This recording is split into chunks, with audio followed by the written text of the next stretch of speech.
Tack and the Power of Juju is a 3D platformer, and like most 3D platformers around the early 2000s, requires you to complete very specific tasks or levels in order to progress forward in the game. But similar to how the 70-star requirement for the endless staircase in Mario 64 can be skipped, Tack also has its exceptions. In order to beat the game, the following steps are required. And here's how many the current world record completes. And before things start to get too confusing, here's the entire backstory of Tack in about 30 seconds. This is Tack. Tack is in a tribe, and that tribe is holding an election for High Shaman. Jabulba is elected. The other candidate, TLALOC, is not elected. TLALOC is very angry, and he decides to lash out.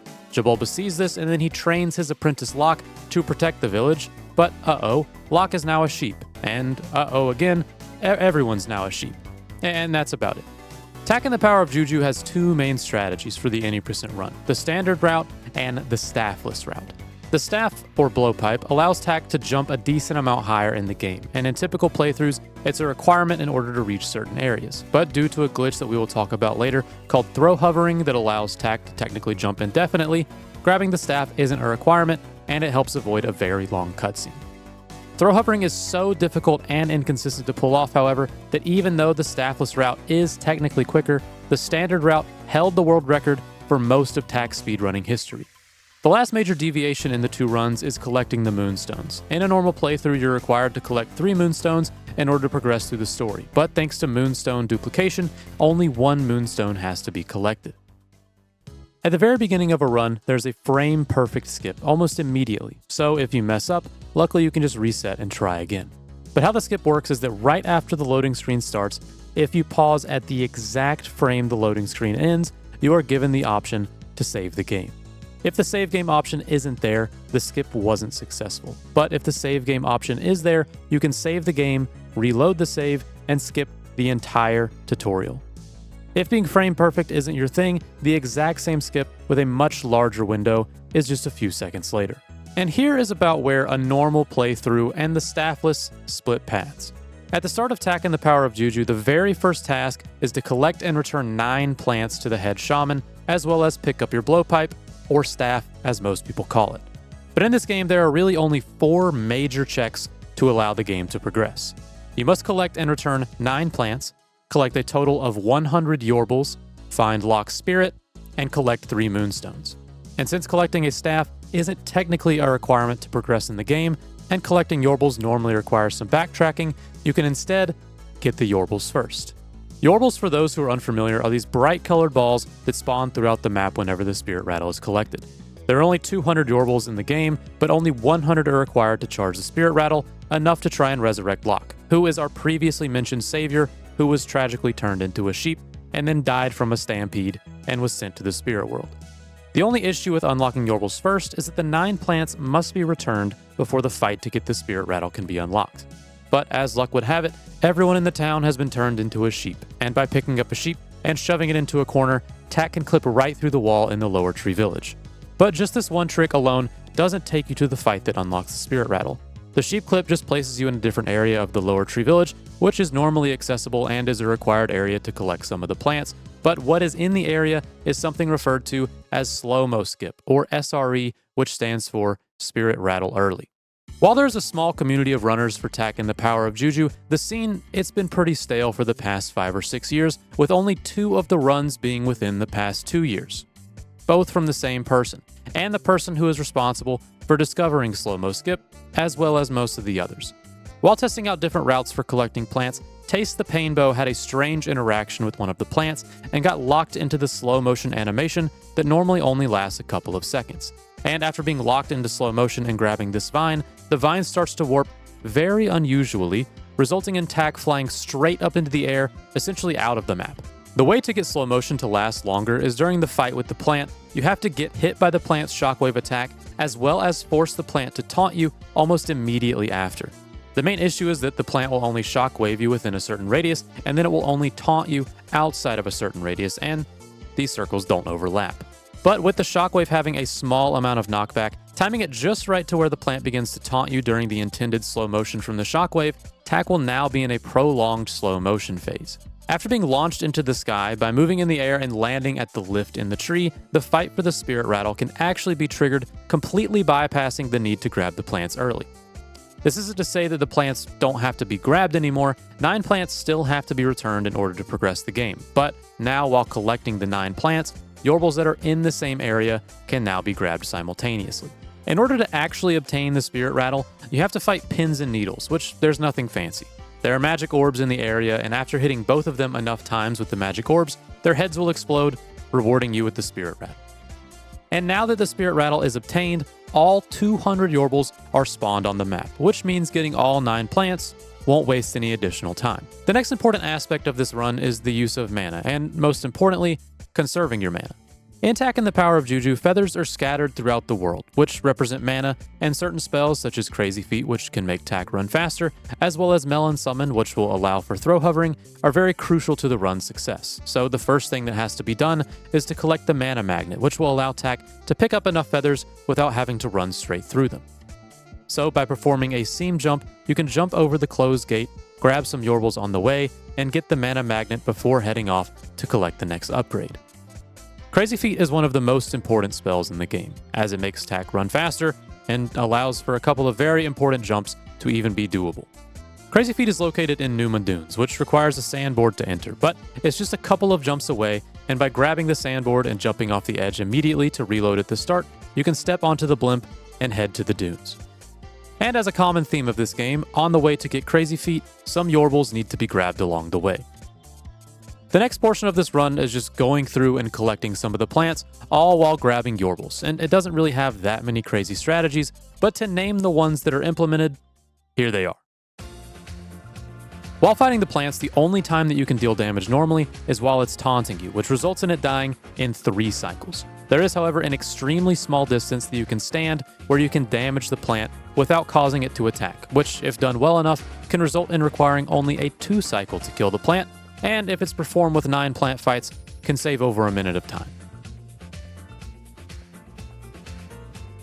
In the first major area called Dry Rock, there is a ledge that can be grabbed, and when vaulted over, it will drop TAC through the map and immediately load the Dry Rock Caverns, which contain a massive chunk of Yorbles that has to be grabbed. In Dry Rock Cavern, typically there is a light that will follow you around so that you can see and navigate throughout all the caves. But by entering the caves in a way other than the intended entrance, no light will be given to follow TAC. And while this can nearly save a minute of time, platforming one of the 3 caves in the pitch dark can be a bit tricky, especially when you need to be collecting Yorbles the entire time. The next major section of the run is within the mummy tombs, which typically requires resurrection of the dead Juju in order to unlock. But by performing a very similar wall clip like the one in Dry Rock, you can ledge grab onto the end of this overhang, vault into the wall, and then run around the dinosaur bones that are normally blocking the entrance, which will leave us to everyone's favorite part of the run, Mummy Escort.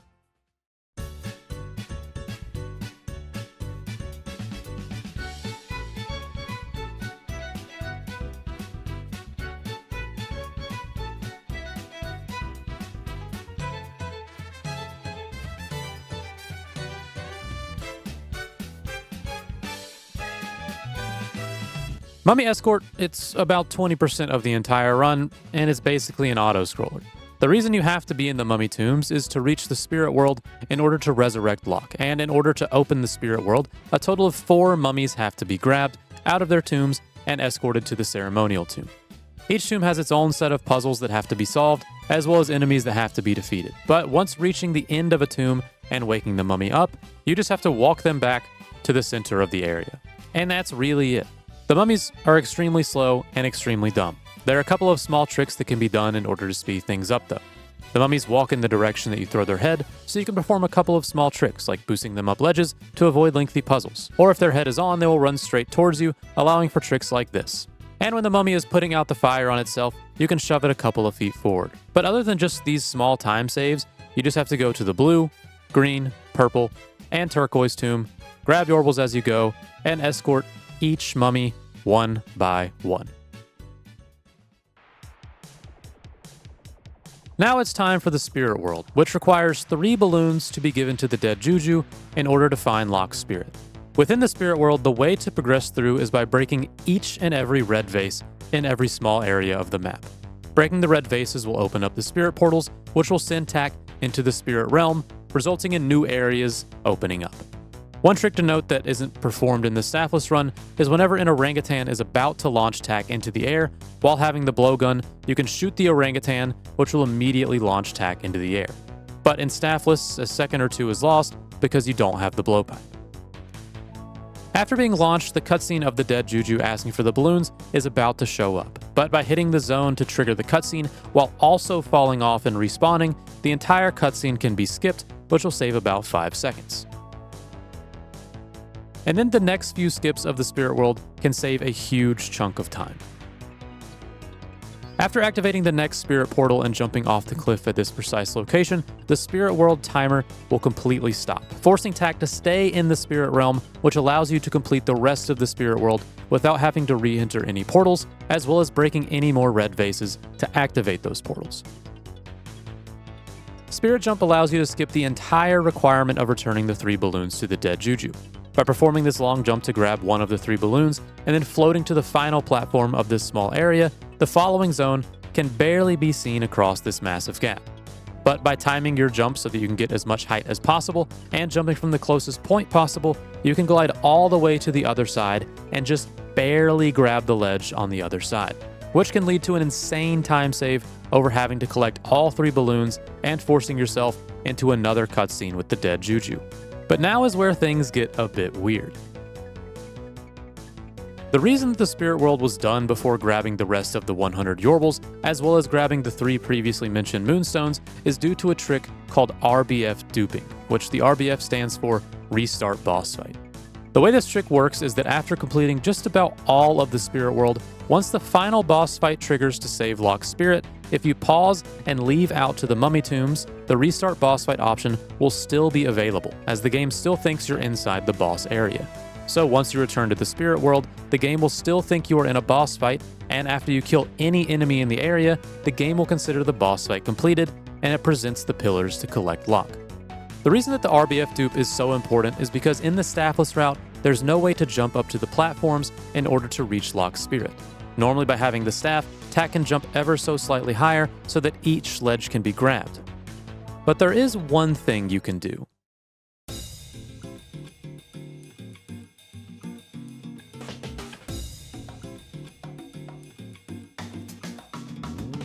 Throw hovering in this game is one of the largest time saves, as well as one of the most difficult tricks to perform. The earliest I could find this trick being done is 9 years ago by Skelecat, who showed it off at Midwest Speed Fest in 2015, just a year later. The way throw hovering works is that you must first enter a state called item storage, where the game thinks you are holding an item, but you actually aren't. And the way to enter this state is to hold the left trigger, which is an alternative jump button, and as you're landing on a grabbable item, you grab it on the frame that you land on the ground. Now that the game thinks you're holding an item, you can throw that item as many times as you want, but since there's not actually anything to throw, you can just use the throw animation as many times as you want. And the reason this is helpful is because if you attempt to throw an item as well as jump on the exact same frame, you will actually be able to jump while midair. And since you can throw as many times as you want, theoretically, you can jump forever, which, as you can assume, is quite helpful in a game that is all about jumping. But to make things worse is that if you mess up a single throw hover, Tak will fall right back to the ground, forcing you to retry. And since some throw hovers require about 10 hovers in a row to complete, you have to get 10 double frame perfect hovers in a row, where you press A and B at the exact same time, and for 1 frame only, or you won't be able to complete the run. There is one saving grace, however. When throw hovering against a wall or an object, bumping into that object can reset the throw hover. So if you make it halfway up a wall, mess up a hover, you won't fall all the way to the ground, as colliding with the wall can reset it. So the reason I told you all about this in the first place is that for the requirement of throw hovering in the spirit world, there has to be an item, or more specifically, a melon for Tak to grab. And since there aren't any, the power to summon a melon has to be retrieved before returning to the spirit world, which is why the return boss fight dupe is so important. And before we talk about why the word dupe is in the phrase RBF dupe, it's time to get the rest of the Yorbles, as well as performing a lot of throw hovering.